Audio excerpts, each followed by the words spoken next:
आपका यूनिक प्रज्ञान यूट्यूब परिवार में हार्दिक स्वागत है, वंदन है, अभिनंदन है। प्यारे साथियों, अगर आप टीजीटी, पीजीटी जैसी प्रवक्ता, LT grade, UGC net, JRF आदि विभिन्न प्रतियोगी परीक्षाओं की तैयारी कर रहे हैं तो आप बिल्कुल सही प्लेटफॉर्म पर हैं। और सुबह के 5 बज चुके हैं। प्रश्नोत्तरी 50 लेकर के आपके बीच उपस्थित हूं। और जैसा कि आपको विदित है, प्रश्नोत्तरी 50 का मुख्य उद्देश्य है आपके अध्ययन का आपको रिवीजन कराना। तो आज की प्रश्नोत्तरी 50 प्रारंभ की जाए उससे पूर्व देखेंगे आज का मॉर्निंग कोट्स। आज का मॉर्निंग कोट्स है कि जीवन की हर समस्या ट्रैफिक लाल बत्ती की तरह होती है। यदि हम थोड़ी देर प्रतीक्षा कर लें तो वह हरी हो जाती है। धैर्य रखें, प्रयास करें, समय बदलता ही है। तो साथियों, इसी मॉर्निंग कोट्स के साथ प्रारंभ करेंगे साहित्य प्रश्नोत्तरी 50 और देखेंगे पहला प्रश्न। पहला प्रश्न है कि रतन बावनी, वीर सिंह, देवचरित प्रबंध ग्रंथों के रचनाकार कौन है? तो जवाब हो जाएगा, ये दोनों ही रचनाएं केशव दास द्वारा लिखी गई हैं। रतन बावनी 1606 ईस्वी की, वीर सिंह देवचरित 1607 ईस्वी की रचना है।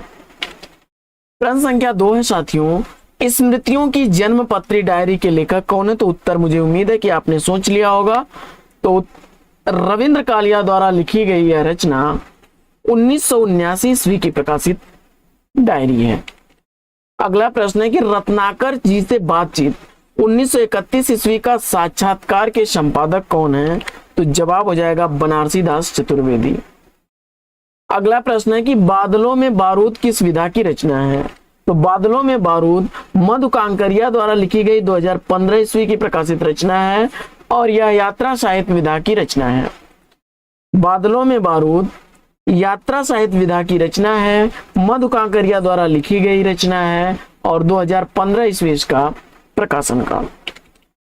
अगला प्रश्न है कि जिनका मैं कृतज्ञ किसकी रचना है? तो जवाब हो जाएगा यह संस्मरण विधा की रचना है, राहुल सांकृत्यायन जी की, 1957 ईस्वी का प्रकाशन काल है। अगला प्रश्न है कि एक घूंट एकांकी के रचनाकार कौन है? तो एक घूंट एकांकी जयशंकर प्रसाद द्वारा लिखी गई 1929 ईस्वी की प्रकाशित एकांकी है। अगला प्रश्न है कि प्रायश्चित राजश्री नाटकों के नाटककार कौन है? तो प्रायश्चित और राजश्री नाटक जयशंकर प्रसाद द्वारा लिखे गए नाटक हैं। प्रायश्चित 1913 ईस्वी, राजश्री 1914 ईस्वी का प्रकाशित नाटक है। अगला प्रश्न है कि प्लेग की चुड़ैल कहानी का प्रकाशन वर्ष क्या है? तो प्लेग की चुड़ैल कहानी भगवान दास द्वारा लिखी गई 1902 ईस्वी की प्रकाशित रचना है। अगला प्रश्न है कि अनाम दास का पोथा किसकी औपन्यासिक कृति है? तो अनाम दास का पोथा हजारी प्रसाद द्विवेदी द्वारा लिखी गई रचना 1976 ईस्वी की प्रकाशित रचना है। अगला प्रश्न है कि वसीयत कहानी के कहानीकार कौन है? तो वसीयत कहानी भगवती चरण वर्मा की लिखी गई कहानी है। वसीयत नाम से एक गद्य की कविता भी लिखी गई है। वहीं नागबोडस द्वारा लिखा गया यह नाटक भी है। इसके अलावा सुदर्शन और धर्मवीर की भी रचनाएं वसीयत नाम से हैं। अगला प्रश्न,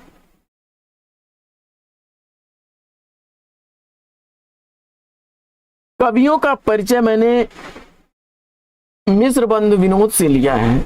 कवियों का परिचयात्मक विवरण मैंने मिश्र बंधु विनोद से लिया है। या कथन किसका है? तो उत्तर हो जाएगा आचार्य रामचंद्र शुक्ल। अगला प्रश्न है कि डॉक्टर गणपत चंद्र गुप्त ने हिंदी का प्रथम कवि किसे माना है? तो डॉक्टर गणपत चंद्र गुप्त के अनुसार हिंदी का पहला कवि शालिभद्र सूर्य है। अगला प्रश्न है कि कबीर की भाषा को पंचमेल खिचड़ी भाषा किसने कहा है? तो कबीर की भाषा को पंचमेल खिचड़ी भाषा कहने वाले श्याम सुंदर दास हैं। घोड़ा और घास नाटक के नाटककार कौन है? तो घोड़ा और घास नाटक गिरिराज किशोर द्वारा लिखा गया 1980 ईस्वी का प्रकाशित नाटक है। अगला प्रश्न है कि गंध विहीन फूल हैं जैसे चंद्र चंद्रिकाहीन, यों ही फीक मनुष्य का जीवन प्रेम विहीन। यों ही फीका है मनुष्य का जीवन प्रेम विहीन। इन पंक्तियों के रचनाकार कौन है? तो जवाब हो जाएगा यह राम नरेश त्रिपाठी की पंक्तियां हैं। अगला प्रश्न है कि संशय की एक रात कृति की रचयिता कौन है? तो संशय की एक रात नरेश मेहता द्वारा लिखी गई मंगला प्रसाद पारितोषक से पुरस्कृत रचना है। अगला प्रश्न, ज्यादा अपनी कम पर आई किस विधा की रचना है? तो ज्यादा अपनी कम पर आई डायरी विधा की रचना है, उपेंद्र नाथ द्वारा लिखी गई है। अगला प्रश्न है कि सूखा सरोवर नाटक के नाटककार कौन है? सूखा सरोवर नाटक लक्ष्मी नारायण लाल द्वारा लिखा गया 1960 ईस्वी का प्रकाशित नाटक है। अगला प्रश्न है कि स्वर्ण विहान गीत नाट्य के रचनाकार कौन है? स्वर्ण विहान गीत नाट्य हरिकृष्ण प्रेमी द्वारा लिखा गया 1930 ईस्वी का प्रकाशित गीत नाट्य है।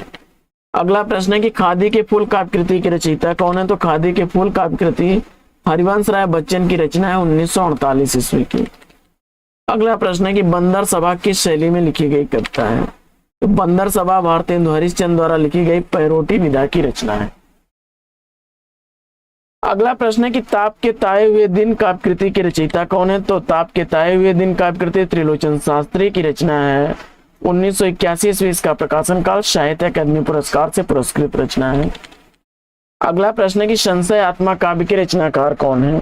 तो संशय आत्मा काव्य कृति के रचनाकार ज्ञानेंद्र पति हैं, 2006 ईस्वी का रचना काल है, हिंदी साहित्य अकादमी पुरस्कार से सम्मानित रचना है। अगला प्रश्न है कि विशाल भारत पत्र का प्रकाशन कब आरंभ हुआ? तो विशाल भारत पत्र का प्रकाशन 1928 ईस्वी में आरंभ हुआ। बनारसी दास चतुर्वेदी इसके संपादक थे और यह मासिक पत्र कलकत्ता से प्रकाशित होता था। फाइटर की डायरी किस विधा की रचना है? तो फाइटर की डायरी मैत्रेयी पुष्पा द्वारा लिखा गया रिपोर्टाज विधा की रचना है, 2013 ईस्वी इस रिपोर्टाज का प्रकाशन काल है। अगला प्रश्न है कि यौवन के द्वार पर आत्मकथा के रचनाकार कौन है? तो यौवन के द्वार पर आत्मकथा देवराज उपाध्याय द्वारा लिखी गई 1970 ईस्वी की प्रकाशित रचना है। अगला प्रश्न है कि मदन वात्सायन किस शतक के कवि हैं? तो मदन वात्सायन तीसरे शतक के कवि हैं, 1959 ईस्वी का प्रकाशन काल है। अगला प्रश्न है कि न आने वाला कल उपन्यास के लेखक कौन है? तो न आने वाला कल उपन्यास 1968 ईस्वी का उपन्यास है, मोहन राकेश द्वारा लिखा गया है। अगला प्रश्न है कि गंगा स्नान करने चलोगे संस्मरण के रचनाकार कौन है? तो गंगा स्नान करने चलोगे संस्मरण विश्वनाथ त्रिपाठी द्वारा लिखा गया 2012 ईस्वी का प्रकाशित संस्मरण है। अगला प्रश्न है कि रजत शिखर गीत नाट्य के रचनाकार कौन है? तो रजत शिखर गीत नाट्य सुमित्रानंदन पंत द्वारा लिखा गया 1952 ईस्वी का प्रकाशित गीत नाट्य है। और आखिरी कलाम उपन्यास के रचनाकार कौन है? ध्यान दीजिएगा, यहाँ आखिरी कलाम उपन्यास की बात की जा रही है और यह दूधनाथ सिंह की रचना है, 2003 ईस्वी इसका प्रकाशन काल है। अगला प्रश्न है कि मिश्र बंधु विनोद को साहित्य का पंचांग किस आलोचक ने कहा है? तो मिश्र बंधु विनोद को साहित्य का पंचांग कहने वाले डॉक्टर नामवर सिंह हैं। और डॉक्टर राम कुमार वर्मा ने हिंदी का प्रथम कवि किसे माना है? तो डॉक्टर राम कुमार वर्मा के अनुसार हिंदी के प्रथम कवि स्वयंभू हैं।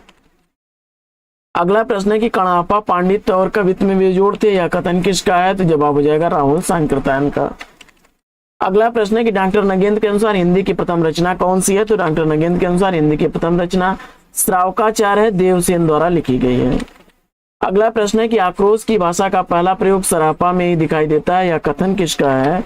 तो जवाब हो जाएगा डॉक्टर बच्चन सिंह का।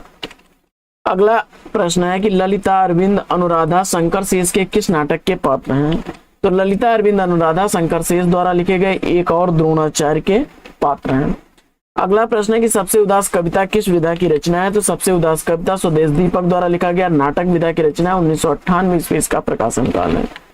अगला प्रश्न है कि दशरथ नंदन नाटक के नाटककार कौन है? तो दशरथ नंदन नाटक के नाटककार जगदीश चंद्र माथुर है, 1974 ईस्वी का प्रकाशन काल है। अगला प्रश्न है कि प्रभात फेरी कामिनी काव्य कृतियों के रचनाकार कौन है? तो प्रभात फेरी और कामिनी काव्य कृतियां नरेंद्र शर्मा द्वारा लिखी गई हैं, जिसमें प्रभात फेरी 1929 ईस्वी, कामिनी 1942 ईस्वी की प्रकाशित रचना है। अगला प्रश्न है कि मध्य एशिया का इतिहास किसकी रचना है? तो मध्य एशिया का इतिहास राहुल सांकृत्यायन की रचना है। अगला प्रश्न है कि किस कवि ने स्वयं को अभिमान मेरु काव्य रत्नाकर कविकुल तिलक आदि की संज्ञा दी है? तो जवाब हो जाएगा पुष्पदंत या पुंड कवि ने। अगला प्रश्न है कि इतिहास के नुपुर उपन्यास के उपन्यासकार कौन है? तो इतिहास के नुपुर आनंद शर्मा का उपन्यास है। राक्षस का मंदिर नाटक के नाटककार कौन है? तो राक्षस का मंदिर नाटक लक्ष्मी नारायण मिश्र द्वारा लिखा गया 1931 ईस्वी का प्रकाशित नाटक है। अगला प्रश्न है कि भंवर गीत में पदों की संख्या कितनी है? तो भंवर गीत में पदों की संख्या 216 है, नंददास की रचना है। अगला प्रश्न है कि चतुर्भुज दास का जन्मस्थल कहाँ है? तो चतुर्भुज दास का जन्मस्थल जन्मावती है, और उत्तर प्रदेश में जमुनावती में इनका जन्म हुआ था। विट्ठल नाथ की हैसियत से थे। इनका जीवन काल 1530 से 1585 ईस्वी है। अगला प्रश्न है कि ग्राम गीत मर्मस्पर्श काव्यकृति की रचयिता कौन है? तो ग्राम गीत और मर्मस्पर्श काव्यकृति हरिऔध द्वारा लिखी गई रचना 1938 ईस्वी। ग्राम गीत का मर्मस्पर्श 1956 ईस्वी का प्रकाशित काव्य ग्रंथ है। अगला प्रश्न है कि कृष्ण चंद्रिका ग्रंथ की रचनाकार कौन है? तो कृष्ण चंद्रिका गुमान मिश्र द्वारा लिखी गई 1781 ईस्वी का रचनाकाल। अगला प्रश्न है कि सूरदास ही ब्रजभाषा के प्रथम कवि हैं और लीलागान का महान समुद्र सूरसागर ही उनका प्रथम काव्य है। यह कथन किस आलोचक का है? तो जवाब हो जाएगा आचार्य हजारी प्रसाद द्विवेदी का। अगला प्रश्न है कि जितने लोग उतने प्रेम कृति की रचयिता कौन है? तो जितने लोग उतने प्रेम लीलाधर जगुड़ी की रचना है। तो साथियों आज की प्रश्नोत्तरी 50 लेगी यहीं पर विराम। वीडियो अगर अच्छा लगा हो तो वीडियो को लाइक और शेयर कर दीजिए। चैनल पर पहली बार है तो चैनल को सब्सक्राइब कर लीजिए। फिर मिलते हैं आपसे अगले वीडियो में एक नए प्रकरण, एक नए टॉपिक, एक नए अंदाज में। तब तक के लिए लेंगे आपसे विदा। आपका जीवन मंगलमय हो। बेस्ट विशेष बेस्ट ऑफ लक। जय हिंद साथियों।